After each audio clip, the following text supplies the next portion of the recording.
बरु अगाडि हिँड्नु त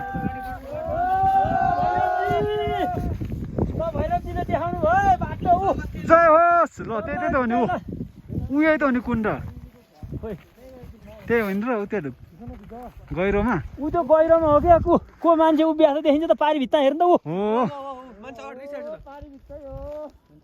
त्यो ध्वजा बाटोमा हेर्नु त को उभिएको छ देखिन्छ नि त्यतै हो ल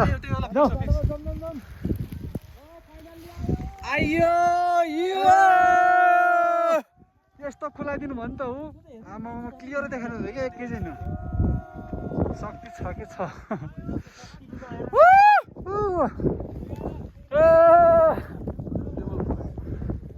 यहाँबाट मिल्छ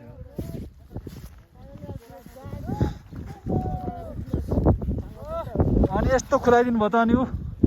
त्यो सानो घर पनि त्यही छ ल त्यही तल हो ल जाउँ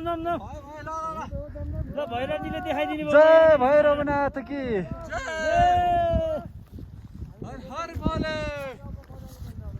भैरवनाथ के ल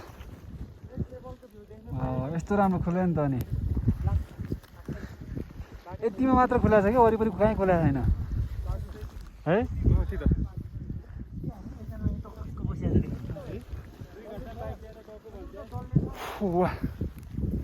फाइनली गाइज फाइनली हामी लगभग आइपुगेका छौँ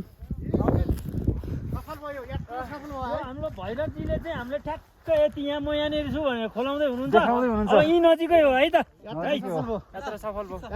भयो कुण्ड आइपुग्यो कुण्डै ती हो त्यही होला सायद त्यही पछाडि हो त्यही डाँडाकै पछाडि होला डाँडाको पछाडि अथवा यही हो कि यही त्यही डाँडाको पछाडि होला क्या घरहरू नि देखिसक्यो क्या त्यहाँ घरहरू देखिन्छ हो ऊ त्यही डाँडाको पछाडि हो त्यो ठुलो टुप्पा छ नि टुप्पा हो त्यही पछाडि होला त्यो मान्छे उभिएर देखिन्छ कि बस्या मान्छे मुभमेन्ट भइरहेको हो मान्छे हो कहाँ मान्छे हो क्या ऊ मुभमेन्ट भइरहेको होइन हो भने